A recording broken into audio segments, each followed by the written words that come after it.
Now, it's Thursday morning, and we have to quick get this tape finished so that we can take it in and into NEPA and get it this in the and our mail out with Wally. And so my goodness, it's already almost 8:30.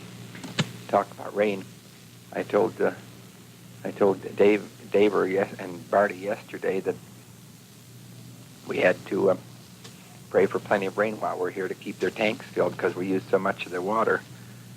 So then we had a huge downpour yesterday, and then it rained all night last night. I think it sounded like it rained all night, and the creek is real swift and full this morning out there, and the little rain gauge shows it rained over an inch. So we really got a lot of rain last night. So I told him this morning, I guess we could tell the Lord that we were not so only joking. We didn't intend him, for him to have to make it rain all the whole time. But anyhow, let's see. I don't think we're going to try to talk about our whole trip all the way out here. Ever since we left the States, so much, and it would take me so long and all. And I think the best thing is just to try to get this. But I should tell you about our coming on down to New Guinea. When we were in Hong Kong, we were so overweight that we with luggage, and that we took that big red bag, the biggest one, Ruthie, and we packed it with stuff that we had for them here, and plus all of our stuff that we didn't need, and then we took it down to Qantas, to their freight forwarders there, and sent it unaccompanied to Port Moresby, and they tied it with a rope and everything, and it was supposed to stay there in Hong Kong until Sunday, and then this was on a Wednesday, as I recall, and we could go yesterday, and then it was supposed to stay there until Sunday, and then be put on the Qantas flight that went from Hong Kong to Manila to Port Moresby, which would be the one that we would get on Sunday night also at Manila and come on, so that it actually should have arrived here with us. And then we went on to Manila, and we had a real tremendous time. We took a night flight, and it was on Thursday. We went to Manila, and we went Thursday night, and got in there about 9 or 10 in the evening. Dick and Lou were out at the plane to meet us, and we got through customs and everything real fast. We got through that real fast. Every place we've been, we haven't had any problems. They haven't looked in a suitcase, or they haven't looked in anything ever since we left home, any place. And we've been through 5 customs already. It's just been fantastic. But or 6, is it? But so we really had a marvelous time with them in Manila. Really tremendous time in the Lord, and they showed us so much. We had so many really fascinating experiences and saw so many things. And then we on Sunday we went to a church in Manila with them, and then went to the SIL guest house there and for Sunday dinner with quite a big group of the SIL people, and we went back to the hotel in the afternoon, and about 3 o'clock or 3:30, and they had arranged for us to be able to stay in our room until 10 o'clock that night because the flight didn't leave till midnight. Then we got packed, and we lay down and napped for a couple of hours because we were going to be up all night, and then then Dick and Lou came down to the hotel about 8 o'clock. We had a little supper, and then and just visited with them until 10 o'clock. At 10 o'clock we checked out, and they drove us out to the airport. I think it was close to 10:30 when we got out, and we went on out to the airport and got out there about 11:15 or so, and then we checked in and got everything lined out, and we said goodbye to them. They went on back to town then, and we had to wait then until our flight left, which was just before midnight. So we had this Qantas flight, and which came in from Hong Kong and then was to go on to Port Moresby. And so we got on, and it took off right on time. And of course, I don't sleep well on the plane, even when it is all from midnight till 6 in the morning. And it actually is only a 5-hour flight, but there was a 2-hour time difference. We were supposed to get in here at 7 in the morning. And it was beautiful about 4 o'clock in the morning on the Manila time, which was 6 o'clock time down here already. Here there was a beautiful sunrise and dawning, and it was just beautiful to see it come up, and then they gave us kind of not much of any breakfast or anything, because they were supposed to actually be serving breakfast on the flight when it went on from Moresby down to Sydney. They just had coffee and stuff and some little sandwich things. So anyhow, we were all ready, and everybody had their seat belts fastened, and they told us they were coming in on the approach here and at Port Moresby, but they never did land. He came down practically over the field, it seemed like to me, but he never did land, and he went on again, and pretty soon about 5 minutes later, when you could tell that he was just gaining elevation all the time, and then he came on and he announced that they had trouble with that they had a brake malfunction, and that they didn't want to take a chance of not being able to stop the plane because of the runway at Port Moresby wasn't that long, and so that we were going to have to fly on to Sydney. We could hardly believe it, but anyhow, on to Sydney we went. There wasn't anything we could do about it. It was really unbelievable, because there were quite a few who had planned to get off at Port Moresby, and they were out of about everything on the plane, because they had planned to put everything on at Port Moresby, like all the stuff that they would need on the flight on to Sydney, and they had planned to put all that stuff on the plane there, and so they just didn't have much of anything. They didn't have anything to serve, anymore, except drinks, of course, for those who could say. And you wouldn't believe the people there sitting there 6, 7 in the morning, 8 in the morning, and having drinks. It was just fantastic. It was enough to make you cuss. And so we had to go all the way to Sydney, which was a little over 3 hours, about 3 hours and 20 minutes flight. And we got to Sydney just almost at 10:30, and we had checked meanwhile, and there was Qantas had a flight from Sydney to Port Moresby at 11:30. So they told us that they had confirmed space for all of us on that flight to take us back to Port Moresby. So we got off, and of course we didn't have to go through the customs. We did have to go through their the health thing. They had to see our health cards and passports, and then just like a transit passenger. Then they just took us on over to the waiting room to get on the other plane, and then we just in a very short time got back on the other plane, which was very, very nice, because the plane we'd been on all the way down was real crowded, but this flight we just had very few people on it, and so we got on that plane, and came back up to it left at about 11:30, after that, 11:45, something like that. And we came on back to Port Moresby. Got in at 4, I guess it was, something like that, and by the time we landed and got on the ground and all, and then they had made a reservation for us. There wasn't anything to get on to leave anymore that afternoon, so they'd made a reservation for us at a little hotel, Gateway Hotel, right up the road there by the airport, and so we went to Pock and Sock up there, and I went and tried and checked with Qantas there and tried to get the man to find out whether our suitcase, our unaccompanied one, had come on with us as it was supposed to, but there was he couldn't find anything out. There was no trace. So we went on to the hotel, and then at the hotel I called Pat Air to see about getting on their flight that went straight to Mendy at 6:45 the next morning, and they said we could go on that. So we booked a couple places on that, and I just didn't have any idea of any way to contact these, the folks here.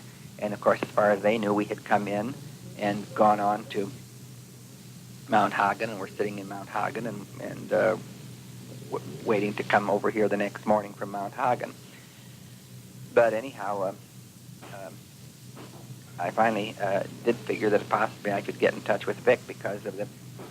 Well, first I thought they probably had a telephone in Ukarumpa, but then they said they didn't. So but they had it. I saw in the phone book that there was a big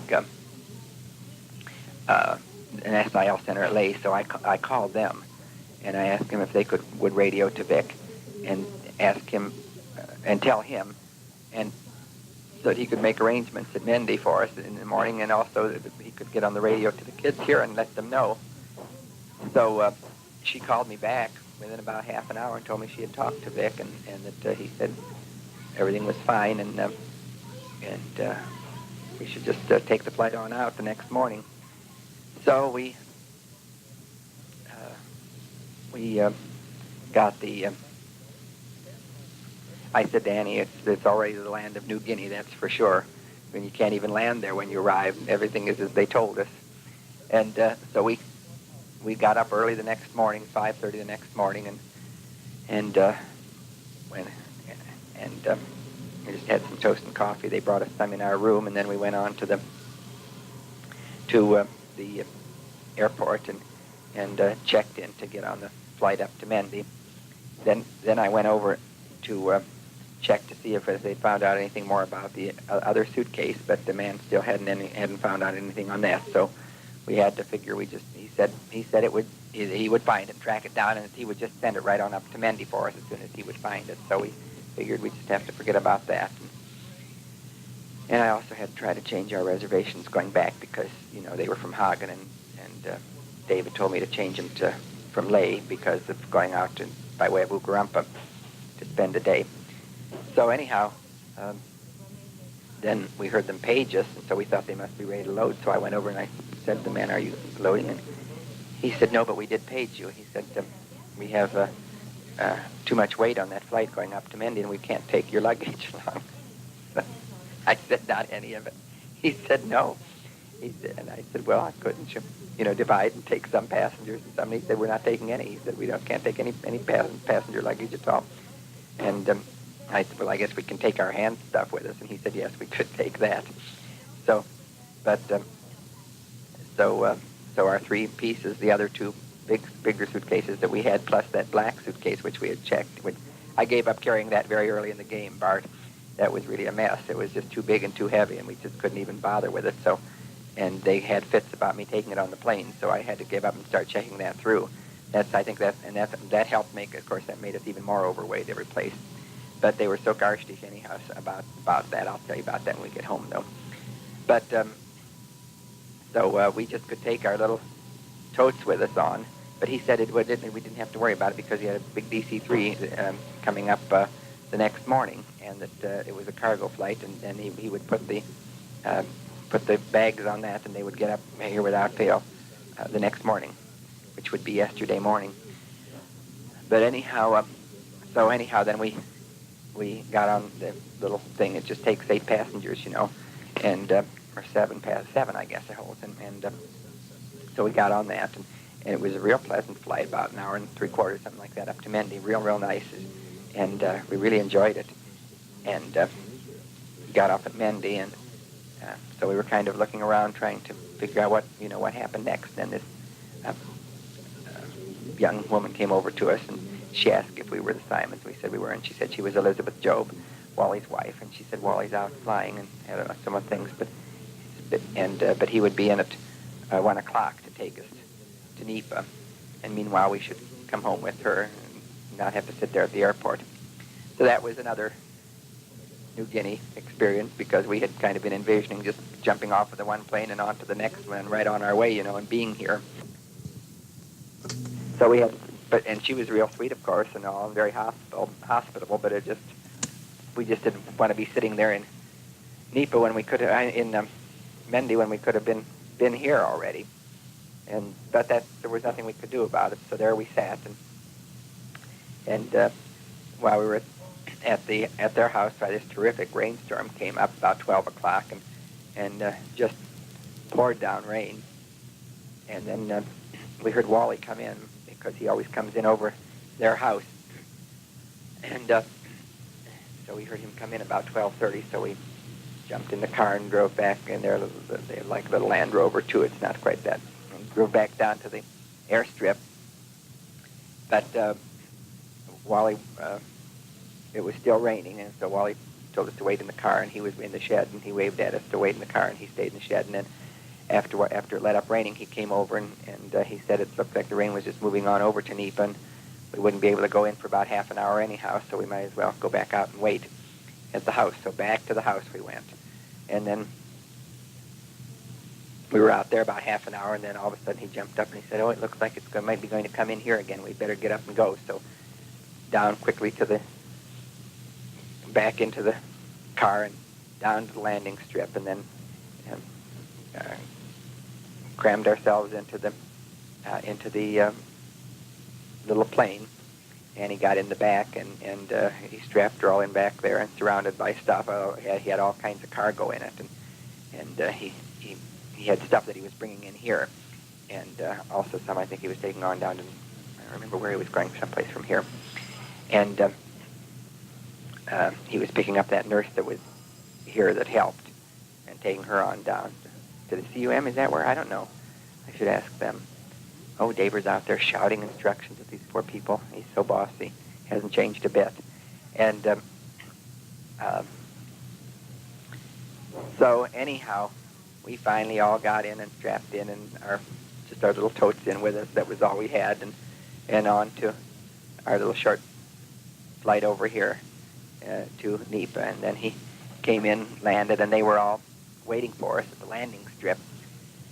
And what had happened was that they never had been notified. Vic never did get a message to them, and they never had been notified that we didn't come into Moresby on time, or that any plans were changed at all. But Wally's original plans, he told them that he wasn't going to be able to pick us up at Mount Hagen until noon, and then he would bring us on over from Mount Hagen at noon. So they never did get anything different. So they had been waiting in there for about an hour and a half. They'd been waiting for us because they thought we were coming from Mount Hagen. And they never did know that we were over at Mendy. And so anyhow, of course, you can imagine we had a great, joyful reunion, a tremendous time. It was really, really wonderful, and all came in here, and we've really been just gabbing our lungs out ever since. Of course, the story of the luggage isn't finished yet because Dave talked to Wally. Wally said that he wasn't coming in yesterday, but that he would bring the luggage in today. And so Dave talked to him on the radio last night, and Wally said that he couldn't find any luggage, that it hadn't come up yet from Port Moresby. So as far as we know, Wally will probably come in this morning still without any luggage. So all we do have our toilet stuff with us, and otherwise we're living on borrowed clothing. It is too hysterical, but it just is so funny because we keep saying, well, it's exactly the way they reported New Guinea to be to us, and it's exactly so every bit of the way. It's just so unbelievable because, we didn't have experiences like that anyplace else we've been. Everything's been so organized and all, but it's just fantastic here. And still no trace of the bag that was sent unaccompanied. I think what happened to it, I think they probably had it on the flight that we went on from Manila down to Sydney, but I think that when we transferred so fast to that flight that had to come back to Port Moresby, I don't think they ever got any of that cargo stuff out. They did get our other luggage that was checked, but I think that cargo stuff they didn't get out. And I think probably it stayed down in Sydney and maybe didn't get back up to Port Moresby till who knows when. They told us how long you waited for that unaccompanied one shell that you sent. So, but we were pretty sick about it because it has the C's in it and the stuff that we had for them, and we're just so real. Fortunately, Annie had stuck a few of the little items for the kids into the tote. And into one of the totes, so that at least we had something we could hand the kids when we got here, and opened up stuff. But it's really disappointing. But that's the way it is. So we take it as it is and go on from there. Anyhow, we're really just having such a tremendous time, and of course we thinking about you all and pray for you all, and we just know and trust the Lord that He is taking wonderful care of everything there and keeping you all. I get some real uneasy times when I feel like, I'm, gone too long, and what am I doing so far away, and not being home, and taking care of our family and taking care of our business and all these things, but but we're really enjoying ourselves and having a marvelous time, and really looking forward to this visit with the kids here. We're staying at Barty and Dave's house, and we're going to sleep here all the time. And then have our breakfast here, and then have our lunches with Ed and Jan, and then have dinner all together, everybody all together every night. So, and they'll alternate that back and forth between here and Ed and Jan's house. So anyhow, it's really been tremendous, and we just been. I didn't think we'd find so much to talk about, but we really have talked quite a bit, if you can believe it. And we were so glad to find mail here waiting for us when we got here. That was really tremendous, and we're hoping that maybe Wally will have something with him when he comes in today, when mail comes in today. We'll wait and see. So, but we do want to get this and some letters that we wrote out with him today, so that's why I wanted to kind of wind this up in a hurry. All right, now Annie finally managed to drag herself out of bed, and she wants to get a few cents worth in on this too yet, and Barty's waiting for us to come out and sit down and have breakfast, so she's going to have a few things to say to you yet of admonition and correction and straightening out, and then we're going to eat breakfast. Okay, and we love you all, and we hope that we're just looking forward to a wonderful time here, but we're looking forward to seeing you all and being home too. Bye-bye. Good morning, everyone. This is Annie and Mommy, and we just can't believe go on. Walt is standing here teasing me, so I just sent him out of the room. We just can't believe that we're really here in New Guinea, and it's so wonderful to be here with all of our loved ones. We just couldn't believe the feeling when that little plane landed, and well, me, Mom, and Ruth, you know the emotion that you feel, and I was sitting back in that little plane, and Wally landed there on the airstrip, and it was such a riot anyway, because the plane was so small, and there was just room for two passengers, so Walt was up in front with the pilot, and I was stuck in the back with all these boxes all around me, and the plane landed, and I was trying to figure out how to open that door, and he said, screamed back, wait a minute, the engine has to cool down before we can open the door, but then it just seemed like forever till he would get that door open, but he finally did then, and we were together, but as Walt told you, we don't have any of our luggage here, so we hope that that shows up pretty quick within the next few days. Not that we're suffering any, because they all have plenty of clothes and whatever we really need, but we just wanted them to get their C's and whatever goodies we had in there for them. Fortunately, I had stuck a few toys and stuff in a little tote bag, so the kids all had a few things when we got here, and I was really glad that I had done that and carried that along with me. But it's really incredible.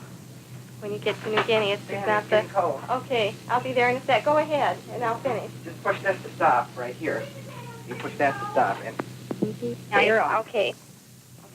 Well, back again. We all had our breakfast now, and Walt's getting ready quick to go into NEPA with Dave to the plane to see if our luggage got in. So we want to get this tape finished, too, so we can go out on that plane and get to you.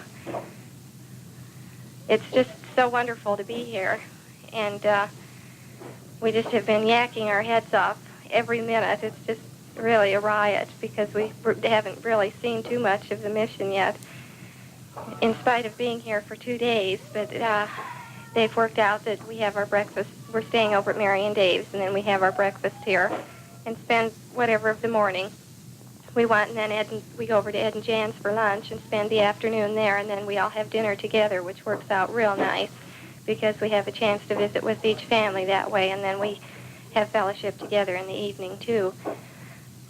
So I think I'd better sign off for now because they want to leave with this and get it in the mail.